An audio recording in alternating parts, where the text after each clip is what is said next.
Good evening, ladies and gentlemen. Welcome to the 4Ps Business and Marketing Power Awards 2009.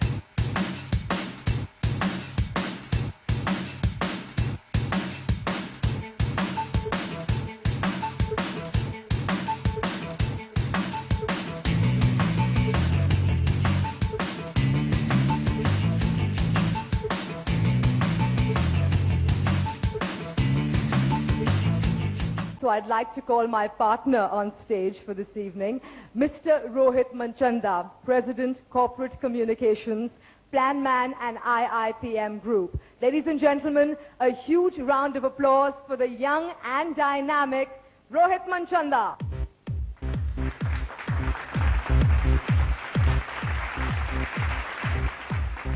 Good evening, ladies and gentlemen. I'm extremely happy and proud to be welcoming all of you here at the 4Ps Business and Marketing Power Awards 2009.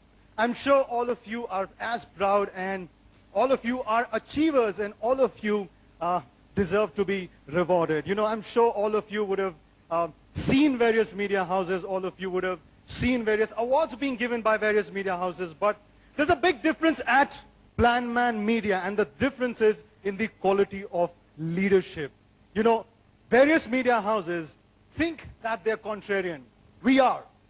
And we've always kept the readers, the voters, and the consumers in the mind. And as I said, the difference is the quality of leadership, because we got a leader who knows the way, who goes the way, and who shows the way.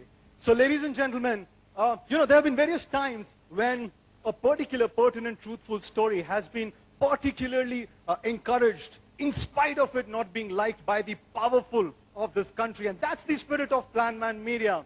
It's all about being bold, it's all about being fearless, and it's all about being sharp. So that's the spirit of Planman Media, and that's the spirit of these awards. And I welcome you all to the spirit of being bold, fearless, and sharp. And as we lovingly say, we do not have an editor, we have a man-eater. And ladies and gentlemen, let me straight away present to you the man-eater-in-chief of Planman Media Group. He's the author of the #1 best-selling books, Count Your Chickens Before They Hatch and The Great Indian Dream. He is the winner of the Management Guru 2000 Award, Example to Youth Award, Personality of the Decade Award, India's Biggest Change Agent Award, Best Teacher Award, rated as one of the 50 leading thinkers in South Asia by Wilton Park European Commission. He also became the youngest economist to be invited by the Prime Minister to be an advisor to the Planning Commission of India. Ladies and gentlemen, please welcome the Honorary Dean of IIPM, Managing Director of Planman Consulting Group, the writer, the author, the filmmaker, the economist, the management guru, the all-in-one and one-in-all, Professor Arindam Chaudhary.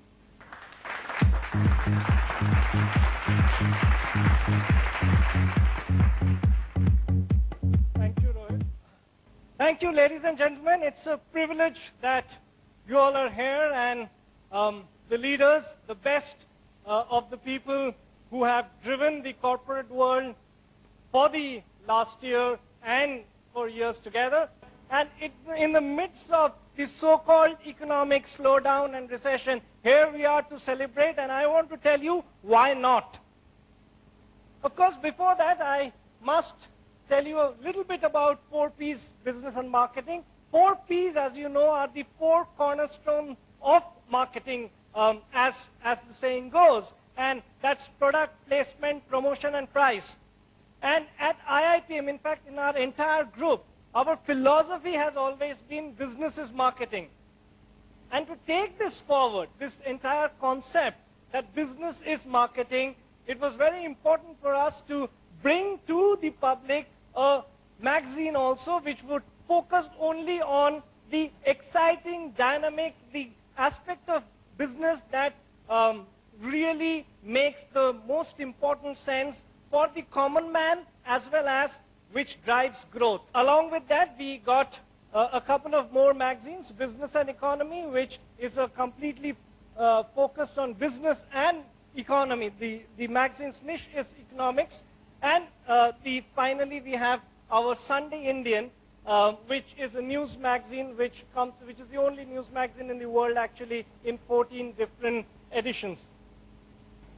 Having said that, I actually feel very excited to be here tonight for this award ceremony and to salute those who fight against all odds, who make brands out of nothing, who make the number 2's number 1, who makes the number 10's number 1, who make from nowhere somebody number 1.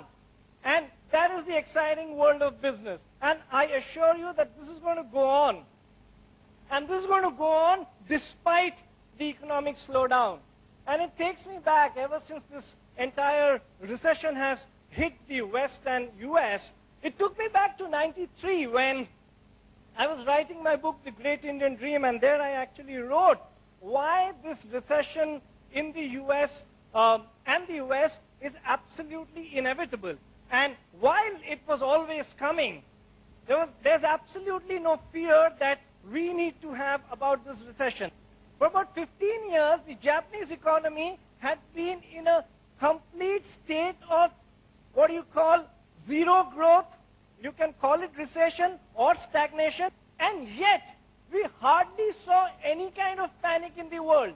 And Japanese are traditionally follow the Buddhism and non-materialistic principles. They're not like the Americans, you know. You can go and sell them anything. They've got a brand new car and you can say, well, your headlights are outdated.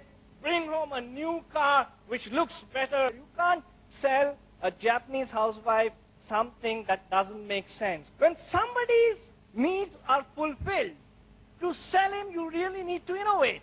And therefore, when Louis Vuitton would launch a new bag, within the first month, every Japanese woman who's supposed to buy it would have it. Even now, during the recession, when iPod would be launched, in a week's time, every Japanese would have it.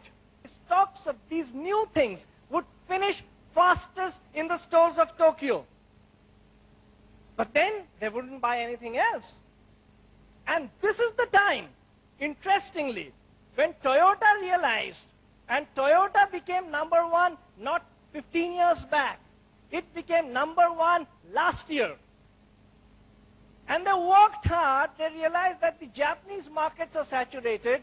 The American and the European markets are very well there. We've got to concentrate harder out there because we can't sell more and more Toyotas to the Japanese. They went to America. They went to the West, Europe. They sold Toyota, and Toyota is today number 1. It's related to the American recession because in America, of course, the culture was completely different. For about 40 years, what's happening in India today, you know, every other phone call that you get on your telephone is an irritating call saying, hi, you know, do you want a loan? Do you want credit? Do you want a loan? Do you want credit? Well, that's what was happening in America for 40 years.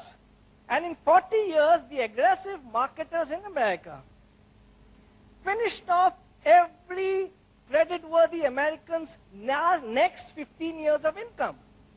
And these next 15 years of income actually finished about 5 years back. If you want to sell an American, first they would buy from their money. Then they had no money left. Then you wanted to buy more, wanted him to buy more. He was ready to buy more. But how does he buy more? You go and tell him, well, I'm going to finance you. And, you know, give me your next 2 years' income, promise me checks, and I'm going to finance you. You sell him that. Then you say that, I want to still sell you more. How do you sell him? His next 2 years. So, okay, I'll take your income beyond that and beyond that. 5 years, 10 years, 15 years income was booked. After that, Americans couldn't possibly buy anything new. And that is when greed took over. And that is the typical capitalistic greed which took over.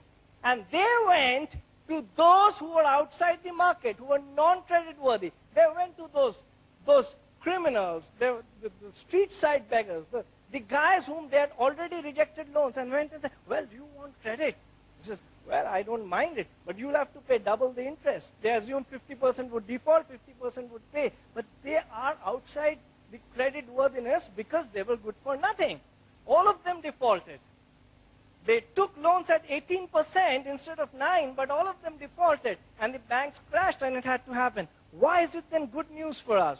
The good news for us is that it was in any case waiting to happen because you can't keep making a consumer a dustbin forever. And that's the lesson for marketers in India. If General Motors, if Ford, if the American companies which are in crisis have to survive, then they will finally realize, after taking the easy way, trying to revive the American markets and all, they will realize that there are limits to growth, and thank God there are limits to growth. Because this world can't have monsters eating everything limitlessly and spoiling the environment. Therefore, they will realize that you can't keep selling to Americans anymore. You've got to find new markets. And where's this new market?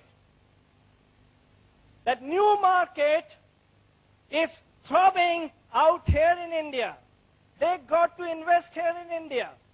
This is where, if they can harness the possible middle class for the next 25 years, then this is the country which is going to give them a middle class, which is going to be double the size of the entire European and American markets put together. And this realization is going to come soon. And that is why what has happened till now will happen in a much bigger way. Indian markets are right now in panic. There's no real crisis, really. Last few years, we have all expanded crazily. It's kind of, we are cutting down on our costs, extra flap, which is extremely good for businesses, but this is going to settle down. And marketers and advertisers are just going to have a brilliant time, more exciting time, better investments coming in, better companies realizing, like Henry Ford once realized, that if I don't pay my people more, who's going to buy my cars? So there are going to be people who realize we got to lift this country out of poverty. There are going to be marketers who realize that.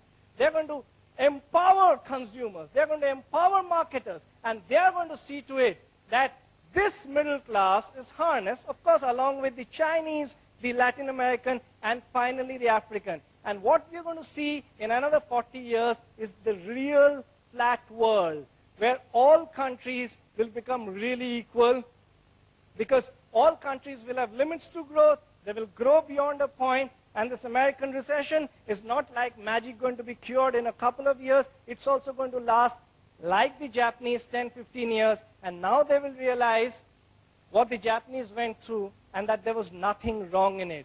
There's nothing wrong in having a 0% growth if you have everything. It's good for the earth. And this is the time to focus on those people and those markets which were marginalized, left out of the world. And this is the time to really get excited. And this is the time we must salute and make a brand new start with a lot of hope, with a lot of excitement about the coming future, by saluting the marketing, business, and advertising fraternity of this country, whose hub is this great city of Bombay. I salute you all who are here. I welcome you all, and I hand the mic over to Rohit. Thank you so much.